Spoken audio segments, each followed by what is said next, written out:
बिस्मिल्लाहिर्रहमानिर्रहीम। आज का जो हमारा टॉपिक है चैप्टर नंबर 7 से, वो है डॉर्क रिएक्शंस, जिसे केल्विन साइकिल का नाम भी दिया जाता है।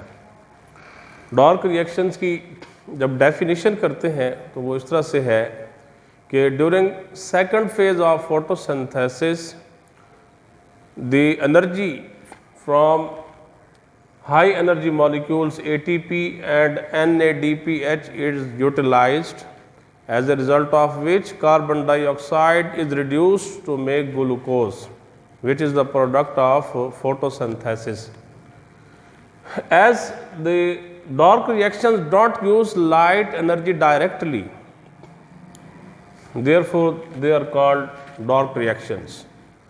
Because dark reactions were discovered by Melvin Kelvin and his colleagues in the University of California, so the dark reactions are also called Kelvin cycle.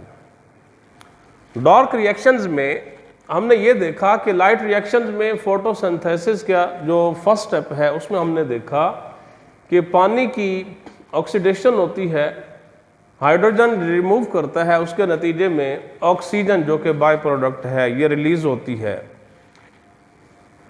लेकिन डार्क रिएक्शंस में carbon dioxide की reduction होती है।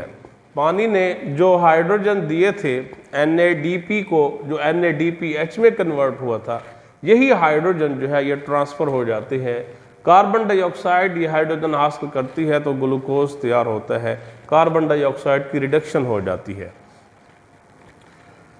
डार्क रिएक्शंस की जो summary है, जो Calvin cycle कहलाता है, जो इवेंट्स हैं डार्क रिएक्शंस के, हम उन्हें 3 पॉइंट्स में कैटेगराइज कर सकते हैं। समरी, सबसे पहला कि कार्बन डाइऑक्साइड पहले से मौजूद 5 कार्बन वाले कंपाउंड, जिसे राइबोलोज 5 फॉस्फेट भी कहा जाता है, 5 कार्बन वाले कंपाउंड के साथ अटैच होकर 6 कार्बन वाले टेम्परेरी यानी आर्जी कंपाउंड्स बनाती है। हर एक जो 6 कार्बन वाला कंपाउंड है ये टूट जाता है, स्प्लिट हो जाता है, अलग हो जाते हैं 3 कार्बन वाले 2 कंपाउंड्स में। इनमें एक जो 3 कार्बन वाला कंपाउंड है वो फर्दर रिड्यूस होकर ग्लूकोज बनाता है, और जो दूसरा 3 कार्बन वाला कंपाउंड है ये ओरिजिनली जो इस्तेमाल हुआ था 5 कार्बन वाला कंपाउंड, ये 3 कार्बन वाला जो दूसरा कंपाउंड है ये ओरिजिनल 5 कार्बन कंपाउंड बनाता है। तो समरी को जो है हम 3 पॉइंट्स में इसे कैटेगराइज कर सकते हैं। Number 1, carbon dioxide combines with already present 5 carbon compound, as a result of which 6 carbon temporary compounds are formed, each of which 6 carbon compound splits into 2 3 carbon compounds. 1 3 carbon compound is reduced to make glucose, carbohydrates. The other 3 carbon compound is utilized for the manufacturing of originally used 5 carbon compound. ये जो glucose है इसे hydrogen कहाँ से हासिल होती है? इसे हाइड्रोजन NADPH से हासिल होती है। NADP जो कि निकोटीन एमाइड एडेनिन डाइन्यूक्लियोटाइड एक एंजाइम है, कोएंजाइम है, इसने हाइड्रोजन हासिल की थी पानी से। ये हाइड्रोजन ट्रांसफ़र करता है ग्लूकोज बनाने के लिए, 3 कार्बन वाले कंपाउंड को हाइड्रोजन देने के बाद ये NADP पॉजिटिव में तब्दील हो जाता है। जो एनर्जी यहाँ बॉन्ड फॉर्मेशन के लिए इस्तेमाल होती है वो ATP से हासिल होती है। डार्क रिएक्शंस की डिस्कवरी की बेसिस पे मेल्विन केल्विन को 1961 में नोबेल प्राइज का अवार्ड दिया गया था। डार्क रिएक्शंस क्लोरोप्लास्ट के स्ट्रोमा में वाक़ होते हैं। क्योंकि यहाँ लाइट डायरेक्टली इस्तेमाल नहीं होती, इसलिए इन्हें डार्क रिएक्शंस का नाम दिया जाता है। इसका मतलब ये नहीं है कि ये लाइट की एब्सेंस में होते हैं, यानी ये अगर लाइट के एब्सेंस में होते हैं तो फिर तो ये नाइट टाइम भी हो जाना चाहिए था, लेकिन नहीं। फोटोसिंथेसिस के दोनों जो फेजेस हैं, दोनों जो स्टेप्स हैं, light reaction and dark reaction, दोनों दिन के वक्त वाक़ होते हैं। लाइट रिएक्शंस में लाइट डायरेक्टली इन्वॉल्व होती है, लेकिन जो डार्क रिएक्शंस हैं इनमें लाइट डायरेक्टली इन्वॉल्व नहीं होती। लाइट रिएक्शन जो है वो क्लोरोप्लास्ट के थैलाकॉइड मेम्ब्रेन पे होते हैं, जबकि डार्क रिएक्शंस क्लोरोप्लास्ट के स्ट्रोमा में वाक़ होते हैं। इसके साथ ही हमारा दूसरा टॉपिक है role of chlorophyll and sunlight. Chlorophyll और सनलाइट का जो किरदार है फोटोसिंथेसिस में, उसमें हम ये देखते हैं कि सबसे पहले रोल ऑफ सनलाइट को देख लेते हैं। सूरज की जो रोशनी है जब क्लोरोप्लास्ट पे पड़ती है तो क्लोरोफिल मॉलिक्यूल्स उस पड़ने वाली रोशनी में से सिर्फ 1% को एब्जॉर्ब कर सकते हैं। बाकी जो 99% है वो या तो रिफ्लेक्ट हो जाती है या फिर दूसरे मॉलिक्यूल्स की तरफ जो है वो ट्रांसमिट हो जाती है। सूरज की रोशनी जब क्लोरोफिल पर पड़ती है तो क्लोरोफिल जो है उसमें से जस्ट 1% एब्जॉर्ब करते हैं।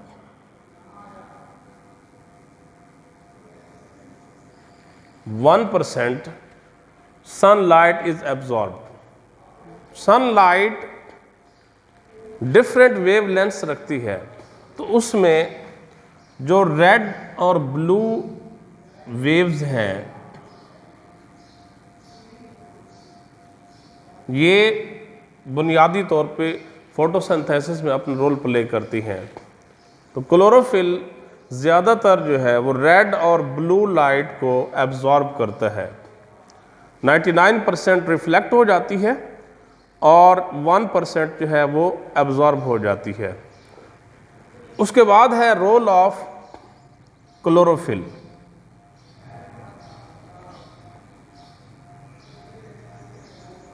क्लोरोफिल एक पिगमेंट है।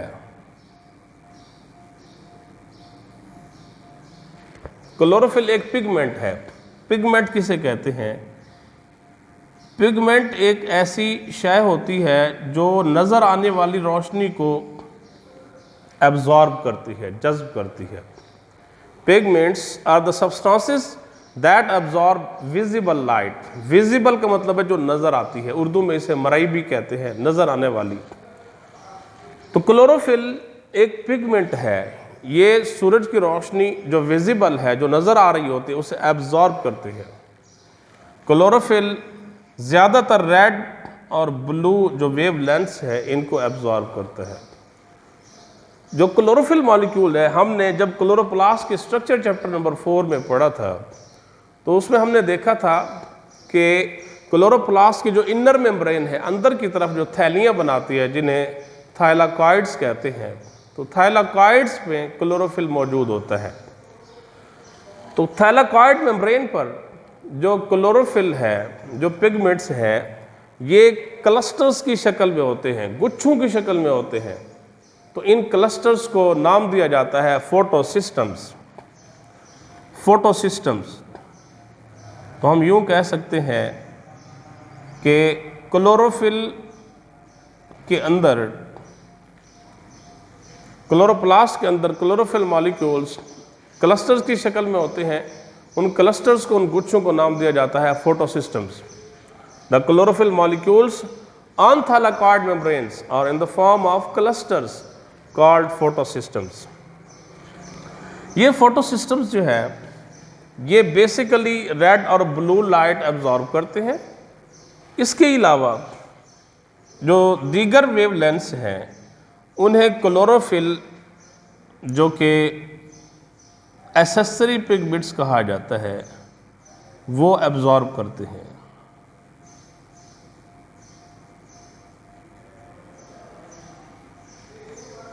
जो नेसेसरी पिगमेंट्स हैं, जो बेसिक रोल प्ले करते हैं, मेजर पिगमेंट्स हैं, उनमें क्लोरोफिल ए आता है। जो मेजर या एसेसरी पिगमेंट्स हैं,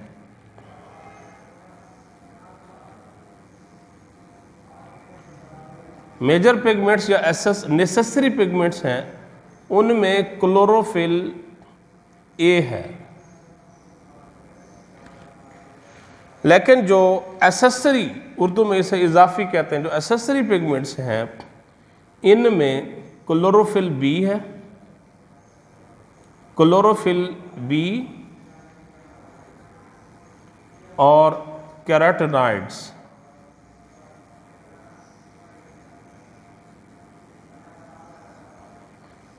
इन्हें नाम दिया जाता है एसेसरी पिगमेंट्स का। वो वेवलेंथ्स जो नेसेसरी या मेजर पिगमेंट्स एब्जॉर्ब नहीं करते उन्हें एसेसरी पिगमेंट्स एब्जॉर्ब कर लेते हैं। तो ये जो हमारा दूसरा टॉपिक है, role of chlorophyll and sunlight.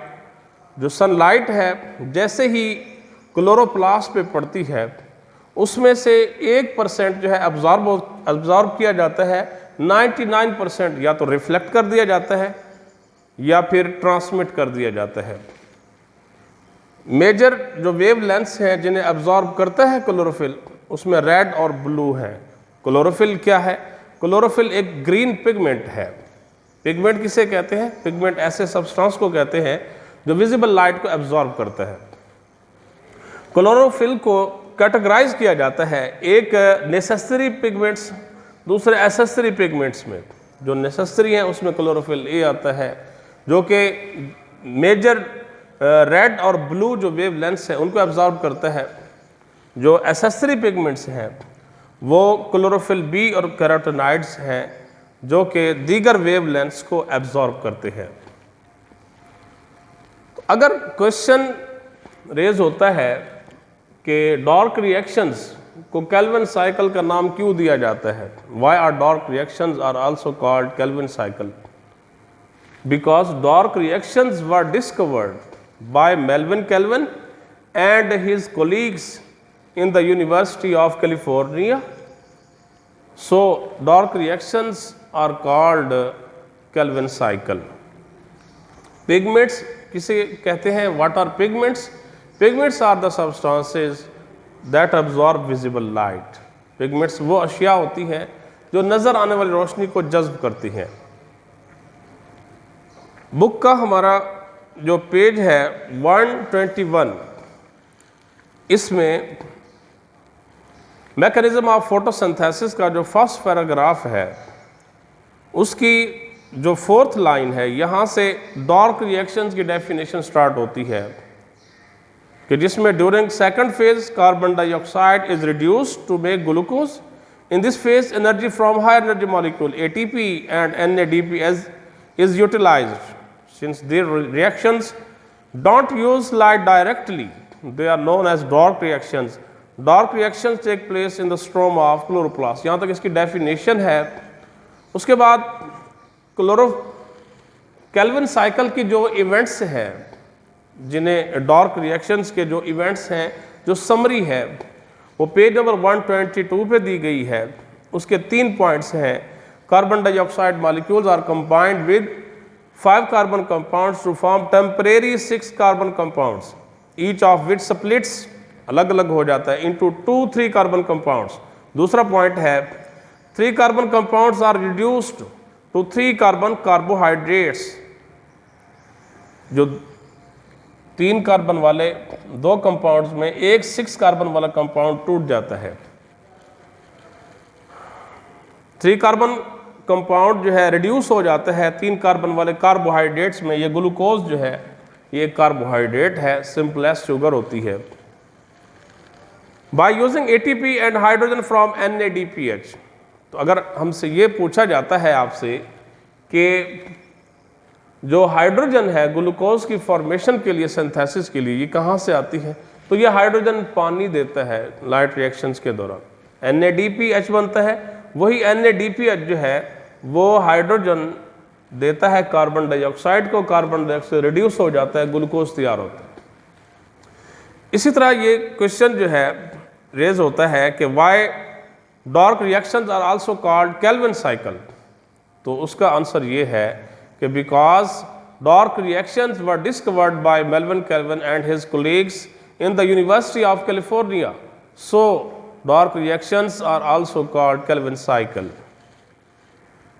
इसी तरह केल्विन को 1961 में नोबेल प्राइज मिला था दूसरा हमारा जो टॉपिक है role of chlorophyll and light, सबसे पहले पेज नंबर 122 का लास्ट पैराग्राफ है, इसमें रोल ऑफ लाइट पहले दिया गया है। और पेज नंबर 123 है, इसका जो पैराग्राफ है इसमें रोल ऑफ क्लोरोफिल दिया गया है। यहाँ एक डेफिनेशन है फोटोसिस्टम्स की, तो इसकी डेफिनेशन ये है, photosynthetic pigments are organized in the form of clusters. गुच्छों की शक्ल में जो फोटोसिंथेटिक पिगमेंट्स हैं थैलाकॉइड मेम्ब्रेन पर मौजूद होते हैं, इन क्लस्टर्स को नाम दिया जाता है फोटोसिस्टम्स का। क्लोरोफिल के जो कैटेगरीज हैं उनमें नेसेसरी और एसेसरी पिगमेंट्स में क्या डिफरेंस है, तो आपको बताया कि chlorophyll A is also called necessary pigment because it absorbs basic wavelengths of light blue and red. Chlorophyll B and carotenoids are called accessory pigments because they absorb the wavelengths which are not absorbed by chlorophyll A. Pigments किसे कहा जाता है, तो उसकी definition side पे दी गई है। Pigments are the substances that absorb visible light, कि पिगमेंट्स वो अशिया होती हैं जो नज़र आने वाली रोशनी को एब्जॉर्ब करती हैं। नेक्स्ट जो हमारा टॉपिक है वो होगा लिमिटिंग फैक्टर्स इन फोटोसिंथेसिस।